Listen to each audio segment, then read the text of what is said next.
ಬೆಂಗಳೂರು ಗ್ರಾಮಾಂತರ ಹೆಸರನ್ನ ಬದಲಾವಣೆ ಮಾಡುವುದಕ್ಕೆ ಕೊನೆಗೂ ಗ್ರೀನ್ ಸಿಗ್ನಲ್ ಸಿಕ್ಕಿದೆ. ಬೆಂಗಳೂರು ಉತ್ತರ ಎಂದು ಹೆಸರು ಬದಲಾವಣೆ. ಬೆಂಗಳೂರು ಗ್ರಾಮಾಂತರ ಏನಿತ್ತು ಅದು ಇನ್ಮೇಲೆ ಬೆಂಗಳೂರು ಉತ್ತರ ಆಗಿರುತ್ತೆ. ಬೆಂಗಳೂರು ಉತ್ತರ ಜಿಲ್ಲೆ. ಬೆಂಗಳೂರು ಗ್ರಾಮಾಂತರ ಅಂತ ಇಲ್ಲಿವರೆಗೂ ಇದ್ದಿದ್ದು ಆ ಜಿಲ್ಲೆ ಹೆಸರನ್ನ ಈಗ ಚೇಂಜ್ ಮಾಡಲಾಗಿದೆ. ಬೆಂಗಳೂರು ಉತ್ತರ ಜಿಲ್ಲೆ ಅಂತ ಮರುನಾಮಕರಣ ಮಾಡಲಾಗಿದೆ. ಇತ್ತೀಚೆಗೆ ರಾಮನಗರ ಜಿಲ್ಲೆಗೆ ಬೆಂಗಳೂರು ದಕ್ಷಿಣ ಅಂತ ಇಡಲಾಗಿತ್ತು. ಅದರ ಬೆನ್ನಲ್ಲೇ ಇವತ್ತು ನಡೆದಂತಹ ಕ್ಯಾಬಿನೆಟ್ ಮೀಟಿಂಗ್ನಲ್ಲಿ ಇದಕ್ಕೆ ಗ್ರೀನ್ ಸಿಗ್ನಲ್ ಕೊಡಲಾಗಿದೆ.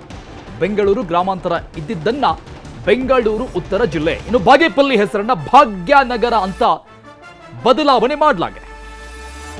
ಬಾಗೇಪಲ್ಲಿ ಅಂತ ಹೆಸರಿತ್ತು ಇಲ್ಲಿವರೆಗೂ ಕೂಡ, ಅದನ್ನ ಈಗ ಚೇಂಜ್ ಮಾಡಲಾಗಿದೆ. ಕ್ಯಾಬಿನೆಟ್ನಲ್ಲಿ ಗ್ರೀನ್ ಸಿಗ್ನಲ್ ಸಿಕ್ಕಿದೆ. ಭಾಗ್ಯನಗರವಾಗಿರುತ್ತೆ ಬಾಗೇಪಲ್ಲಿ ಇನ್ನು ಮುಂದೆ.